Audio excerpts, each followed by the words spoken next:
Welcome to Repros Fight Back, a podcast on all things related to sexual and reproductive health rights and justice. Hey Repros, how's everybody doing? I'm your host, Jenny Wetter, and my pronouns are she, her. So y'all, last week we had a booth at the American Public Health Association's annual conference, and we had so much fun. I got to meet so many people who listen to the podcast, who love the podcast. I had such a great time meeting all of y'all. Thank you for stopping by the booth to say hi. It really makes my day getting to meet people who listen to the podcast. You know, it's one of those things you kind of feel like you just put it out there into the universe. And yes, I see, you know, the numbers of people who are listening, but it's always, there's just something special about getting to talk to people who enjoy this show we put so much love into that it just made my day to get to meet each and every one of you. I had so much fun also getting to introduce new people to the podcast. So hi and welcome to all of the new listeners who maybe are tuning in after APHA or are just tuning in general for the first time. I always feel so lucky to have all of you here. And we love getting to meet you in person. So it has been a lot of fun. I'm trying to think of anything else new and exciting. Oh, we're still doing the giveaway, so there is still time to win free merchandise. So you have like a week and a half left. If you tag us on social media on any platform, so we're at Repros Fight Back on Facebook, Twitter, and Blue Sky, or Repros FB on Instagram. If you post on any of those platforms and tell us either why you love the podcast or why you fight for sexual and reproductive health, you will be entered to win free merch from Repros Fight Back. So each time you post and tag us, you get a chance to win. Each tag counts as an entry. So feel free to enter as many times as you like. I'm really looking forward to hearing why people love the show and hearing why you all are in this fight. Don't forget to tag us. If you don't tag us, we can't see it. So please, a bunch of people will win free merchandise from Repros Fight Back. I'm so excited to see what y'all have to say. I think those are kind of all of the big things going on right now. I just had so much fun at APHA. It was exhausting. I really took the rest of the week to not talk to people. As an introvert, it's always so hard to stand at a booth for 9 hours and talk to a bajillion people, but it's so much fun.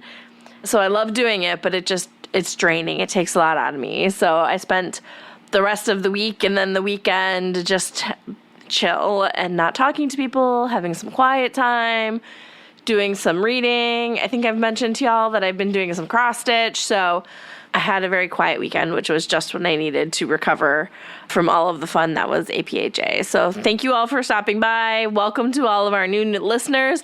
And let's turn to this week's episode. This week, we are going to talk about the various attacks we're seeing on birth control. And then we're going to be talking about Thanks Birth Control Day, which, unfortunately, as we talk about it in the podcast, we say it is today. If you're listening to it on the day it comes out. But it is actually November 12th, which is tomorrow. So it's Wednesday. So, I mean, you are free to share why you want to thank birth control the day it comes out. But if you could actually also do it on Wednesday, that would be great. So sorry for the confusion. We keep saying that it's today, but it is actually on Wednesday, November 12th, is Thanks Birth Control Day. So please make sure to get out on social media and say why you are thankful for birth control. I know I will, and I hope you will all join me for saying why you want to thank birth control. But helping me to do that, I have two wonderful guests, Tara Mancini and Monica Edwards with Power to Decide. So with that, let's go to my interview with Tara and Monica. Hi, Tara and Monica. Thank you so much for being here. Hi, Jenny. Hi, thanks for having us. I'm so excited to talk to y'all today. But before we get started, let's do a round of introductions so people know who is talking one. Let's start with Tara. Hi, I'm Tara Mancini. I use she and they pronouns, and I'm the Public Policy Director at Power to Decide. Hey, y'all. My name is Monica Edwards. I use she, her pronouns. I'm the Senior Manager Public Policy at Power to Decide. I'm so excited to have the two of you here today. One, we're going to talk about Thanks Birth Control, which, if y'all are listening on the day this comes out, is today. But I also am really excited to talk to you about the attacks we're seeing on birth control. I feel like that's one of those things that when you say to people, they treat you like you're being a crazy person, like they are not coming after birth control, but it's clearly happening. So what are we seeing? Yeah, we're seeing a lot, honestly. So I'll talk a little bit about some of the federal attacks that we're seeing. So, I mean, I think always it's first to start with grounding everyone in that access to contraception is important to achieving reproductive well-being. It's about making sure people can decide if, when, and under what circumstances to get pregnant and have a child, and access to birth control is crucial to that. And we know that access to contraception is not only extremely popular, but extremely important. Over 90% of adults agree that birth control should be legal. 3 out of 4 voters believe that it should be easier to access. And 9 in 10 women of reproductive age have used birth control at some point in their life. So we know it's extremely important and popular. Unfortunately, we've seen a lot of subtle and not so subtle attacks on contraception. And of course, that impacts the ability for people to access it. So on the federal level, we've seen a lot of subtle attacks in the forms of misinformation and disinformation, which we'll talk a little bit more about as well. But this looks like, for example, myths that are perpetuated about accessing birth control. So, for example, a lot of myths that a lot of federal lawmakers have perpetuated is that, oh, I'm pro-contraception, I just disagree with certain methods. And they will then say false things about specific methods. So, for example, they'll classify like emergency contraception as an abortifacient, quote unquote, in an attempt to sort of carve out specific methods. And then another frequent talking point we've seen from some federal lawmakers is this idea that, as you kind of talked about, Jenny, this is not really an issue. Like, no one's coming after your birth control, so just stop it. And we know that that's not true with the not so subtle attacks that we've seen. We've seen, for example, in 2022, like right after the Dobbs decision, Senate leadership decided to take or try to bring the Right to Contraception Act to the Senate floor for full vote. And unfortunately, that failed. A lot of folks that were saying like, oh, we're pro-contraception, we're for people getting birth control. And then when it came down to vote on a bill that would enshrine the right to access birth control into federal law, they voted against it. And so we see with these like not so subtle and also subtle attacks in the form of MDI or just completely vetoing policies that would improve access, that a lot of federal lawmakers are not actually pro-contraception. And we've seen that in some of the policies that they are unfortunately supporting or not supporting. So just a little preview. Yeah, and I can definitely echo some of what Monica has said at the state level. Definitely hear folks saying no one is coming after birth control.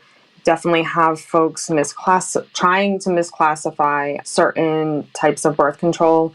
You know, one of the big things is an effort to redefine contraception from one that's based in science to one that's based on a moral view.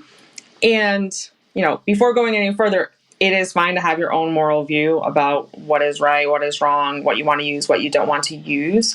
But that should not be defining what everyone else has access to in their life. So one of the most recent examples is in South Carolina. There was a lot of news coverage of a bill, SB 323, which is a total abortion ban that also redefines contraception.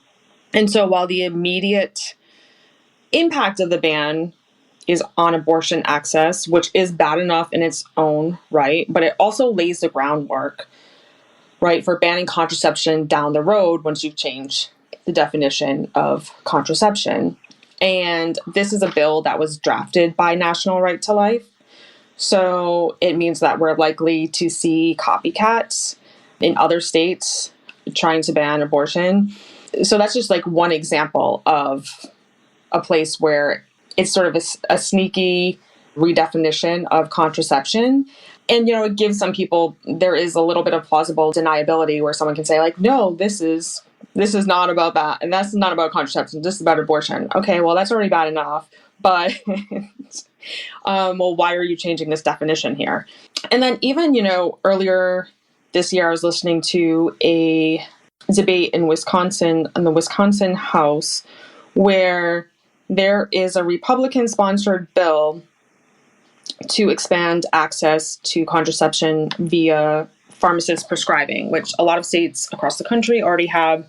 It is just another access point, or would be another access point for folks in Wisconsin to be able to go to a participating pharmacy, and get birth control prescribed by the pharmacist if it is, in fact, not contraindicated for them.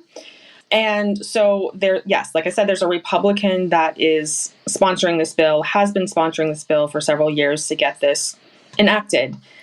And during the debate, rather not even debating actually the policy, one of the main opponents of the bill is a Republican in the House that is debating birth control, actually, and perpetuating these myths and just making up things like, oh, well, you're not supposed to be on birth control for more than what amount of time, you're supposed to take breaks, and just saying a bunch of nonsense that actually the main sponsor of the bill responded to in good faith, and striking down, saying that those things are not true. And so this is just a microcosm, these few examples of what is going on all around the country and states, and things that are happening at the national level, like Monica said. Yeah, I feel like we've really been seeing the growth and proliferation of the birth control as an abortifacient for a while now, right? Like, it was used in the Hobby Lobby case.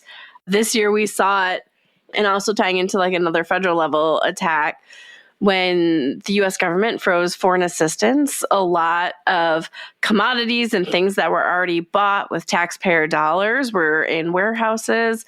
One of those things was $10 million worth of birth control. A large chunk of that is in Belgium right now. And the administration is determined to burn it instead of letting other countries buy it or other NGOs buy it and make sure that it gets to the people who need it.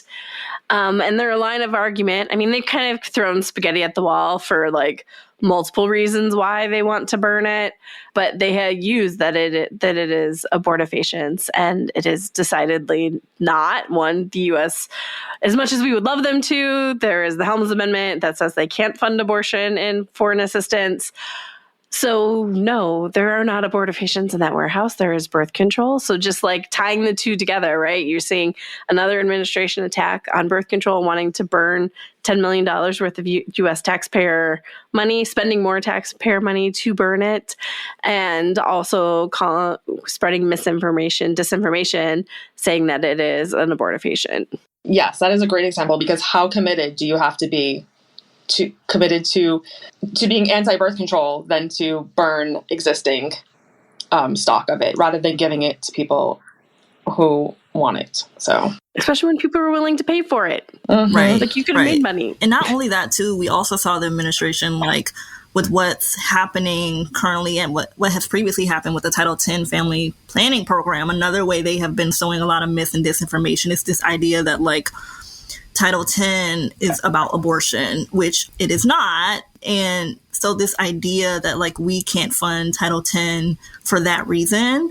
And we all know this, right? We all know that Title X is one of the only federal programs dedicated to family planning. And it's a really important program for making sure that people, specifically marginalized communities that wouldn't normally have access to family planning, has access, right? And that includes birth control.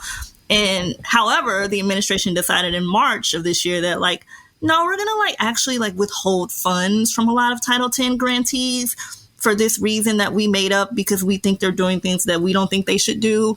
Therefore, we're going to just, like, freeze the money and not allow grantees of this program to get the funds that they need to serve their communities, right? So again, you can say you're pro-contraception, but how committed are you, as Tara mentioned, to be, like, burning birth control or, like, making up stories and then freezing congressionally appropriated funds, right? Like, these are funds that have already been appropriated by Congress, but you're freezing those funds to say that, yeah, we're not going to give these funds to Title X grantees, right? And that obviously is going to impact the communities that those grantees serve, unfortunately. So we've already touched on mis and disinformation, but it is worth talking about on its own because there is so much of it out there. I mean, you start thinking about even social media, like it is everywhere right now. And so I feel like it deserves its own, like, little light shown on it. So What are we seeing around mis and disinformation right now? A lot. I know that's like, well, duh. But I mean, we've seen a lot, both social media, we've seen in the media, journalists like perpetuating mis and disinformation. Like, I think, like you all just mentioned, like it could be something as small as like, as Tara mentioned with the debate on the Wisconsin House of like, oh no, you're supposed to take breaks with birth control. And it's like little things like that. And I agree. I think talking about it deserves its own like segment, because what the result of mis and disinformation is that people don't get access, right? If you perpetuate enough myths about what it means to access birth control, or you perpetuate myths about a specific method of birth control, what that does in return is it stigmatizes it, unfortunately, and then it results in policies being passed that would then like further inhibit someone's ability to access it. And so I think we've seen it, as we both mentioned, policy-wise, in the way that lawmakers or the administration has talked about it, but we've also seen it like on social media with like even influencers talking about like birth control and saying things that are just simply not true. Yeah. So essentially, because we have social media, it just spreads so more widely than, thinking back like 20 years ago when I was a young person. And yeah, there were always these sort of ideas floating around. Oh, if you use this one, you may not feel good. If you use this, you might gain weight, or it might not work for you. Those things kind of floated around, and those things were could be true for certain people. And I think there's a difference, right, between someone being able to go on and share their own particular experience. But we do know that there are people who are fear-mongering online and maybe just trying to take an anecdote and turn it into fact. So there is a lot of fear and confusion online. And we even, today releasing our 2025 Youth Reproductive Health Survey data, and that shows that social media narratives may be contributing to misconceptions among young people. For instance, half incorrectly believe that taking a break from birth control pills is necessary for health reasons. And, when you hear somebody in the government, I mean, I don't know how often people are listening to floor debates in the House, but the more places you hear anything, then the more likely you are to believe it. So this is actually, I think, it is concerning that we're seeing this among youth, because this then impacts their access. And another finding is that half worry that birth control has dangerous side effects, right? So, of course, medications have side effects. All medications do. But the pill, we know, has a 60-year track record of being safe, effective contraceptive method for millions of people. So those are just some of the things top lines that we've seen in this year's survey data. Yeah, I just think of like how the scope and the scale is like so different, right? Like same, like when I was in high school and stuff, you had like the whisper network at your school of like, you're going to gain weight, or this is going to make your mood be all over the place or whatever. Like you have like that. And that's like one level of misinformation you're getting. And again, not helpful, right? If you're getting things that are not true or that are scaring you away from getting more information or asking questions. Right. But if you're like getting bombarded on social media with those narratives, like that's totally different. Because like all of a sudden with the algorithms and stuff, you've watched one video. Well, then you're getting served even more of it that just keeps feeding that disinformation. That is going to make it really hard for you to find true information. For sure. And I think something I love that we've done at Power to Decide, like from the data from the Your Health Survey, like realizing that a lot of young people, like despite what people think, like yes, young people love influencers.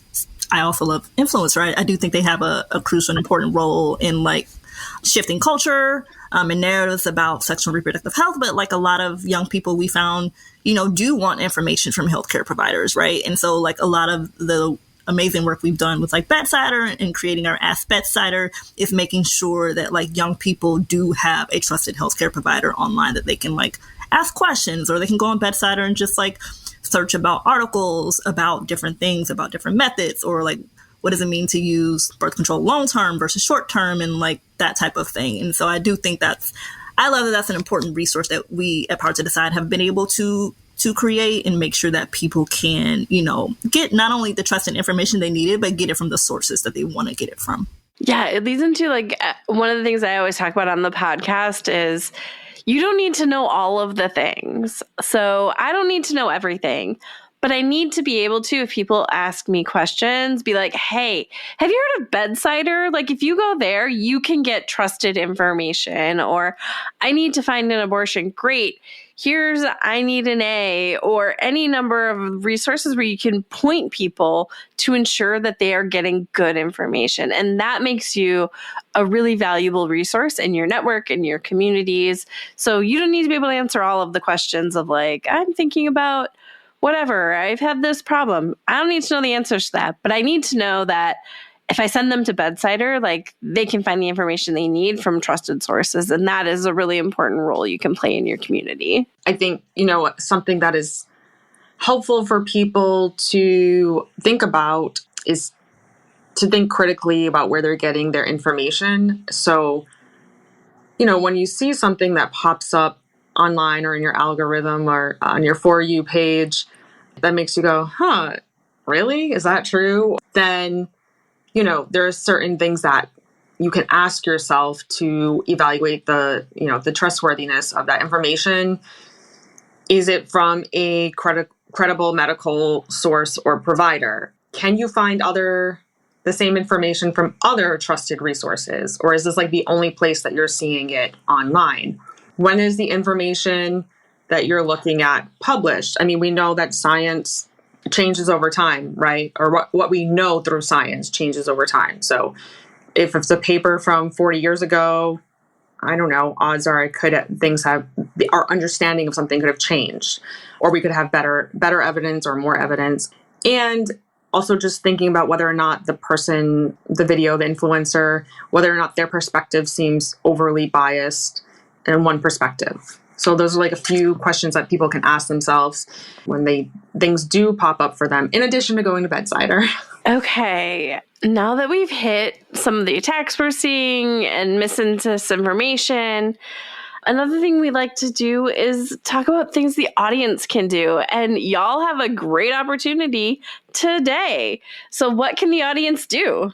Well, today is Thanks Birth Control Day, and so they can join us online for Thanks Birth Control and shout out, what birth control has made possible for them. I think a lot of times when we think of like things are on fire, because literally things are on fire, how do I show up in this moment, and how can I be an advocate? In what ways in my life can I make changes to what's happening around me? And I think, and I know we just talked a lot of stuff about like how sometimes social media and influencers get it wrong, but oftentimes they get it right. And I do think a way that, people can take action is through social media, is through narrative and culture shift. Because I do think, when we don't tell our stories and when we stay silent on the ways in which we've been impacted, whether that be negatively or positively, right? Like things don't shift. And so just why, Thanks Birth Control, our campaign and campaigns like it is crucial, because it allows people to not only talk about like the ways in which birth control has made things positive for them, but also remind us of like, we still have a long way to go. There's still policies that are needed. There's more culture shift. There's still stigma around sexual health, period. Like there's still more that we can do.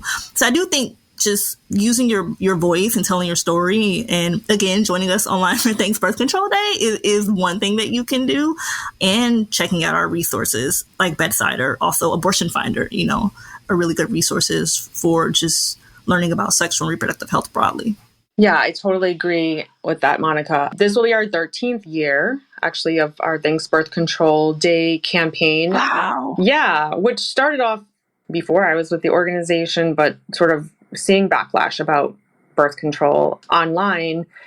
And it's still going to this day. So we use the hashtag THX birth control, encourage people to share their stories in order to create a movement to normalize discussions about birth control, also to say like what it's made possible for you, and yeah, like Monica said, also, just like there is still stigma about it. So the more people talk about it can destigmatize it, but also people over the years have shared about their difficulty getting something and, before having insurance, a certain method or whatnot, and how, being insured or using certain programs has helped them get the method that is right for them. And so I think in this moment where we're seeing so many attacks, it is one way that we can show up and say, this is something that is helpful for me, our communities, and this is what more we need in order to actualize contraceptive access for all. Yeah, this is one of those I feel like hits close to home for me, and actually also with our conversation today. I'm sure many in our audience are familiar. I went to Catholic school, K through 8, had sex ed from a nun. As you can imagine, it was super effective and helpful and not at all stigmatizing. So had lots of that, like, birth control doesn't work. So again, disinformation spread through my sex education, heavy air quotes, that I got. And so, unlearning all that stigma and getting rid of all that stigma to now like work in a field where I can very clearly shout thanks birth control and talk about abortion, like that is huge. And it is so nice to see this every year because, along with stigma comes that don't talk about it. Like don't share that you're on birth control because like it's bad. And so it is really great to see this celebration every year. And I have taken part of it since day one. So it is just so great to see it again every year. We always appreciate your participation, Jenny. For sure. Because, it definitely is a campaign where you can, like, shout, like, oh, yay, like, I've had birth control since I wanted it and it's been great. But it is also a space for people to be like, I did not get what I need for a very long time. Or for some people, like, I still haven't gotten really what I needed. And it's a way to really have a space where people can be honest about, the positives and the shortcomings. And I know people may also be just like, thinking about it in this larger moment of like, why does this matter in the larger context of like everything happening in the world? Because it all intersects, and it's about being able to achieve, bodily autonomy and the ability to make decisions about your life, your body, your future, your family, your community, right? And it's a small part, but it is a very important part of being able to, actualize what it means to have reproductive well-being, to have reproductive justice, to have a world in which everyone has what they need to really thrive. And, we need that. That's why we say thanks birth control, because it does allow us in many ways to work towards that future. I won't say achieve it because we have a long way to go, but to work towards that. Okay, one funny thanks birth control story for having been involved in this for a long time. I don't know if you still have them because I haven't been on the site in a while. Several years ago, there were pet like t-shirts that said fur babies now, real babies maybe later. And I forced poor Cinder and Luna to put it on and take pictures. And I think they took it and hid it somewhere safe so that I never can put it on them again because I have no idea where it is. It has completely disappeared. I am pretty sure they have taken it because they were not super psyched with wearing the t-shirt. That's hilarious. I have an extra one if you want it. I also did make my dog do an obligatory picture with it. I don't think it was too big for him and he wasn't quite happy. The things they do for us. Right. They were definitely not amused. Tara, Monica, thank you so much for being here today. It was so much fun to talk to you. Thanks for having us, Jenny. Yeah, it was great talking to you as well. Okay, y'all, I hope you enjoyed my conversation with Tara and Monica. And just a quick reminder, Thanks Birth Control Day is November 12th. It is not today when it comes out. It is tomorrow. Sorry for the confusion. We kept saying today and we meant tomorrow. So with that, I hope you all will take a minute on Wednesday to tell us why you are thankful for your birth control with hashtag THX birth control. With that, I will see everybody next week. If you have any questions, comments, or topics you would like us to cover, always feel free to shoot me an email. You can reach me at Jennie, Jennie, at reprosfightback.com, or you can find us on social media. We're at Repros Fight Back on Facebook and Twitter, or Repros FB on Instagram. If you love our podcast and want to make sure more people find it, take the time to rate and review us on your favorite podcast platform. Or if you want to make sure to support the podcast, you can also donate on our website at reprosfightback.com. Thanks all.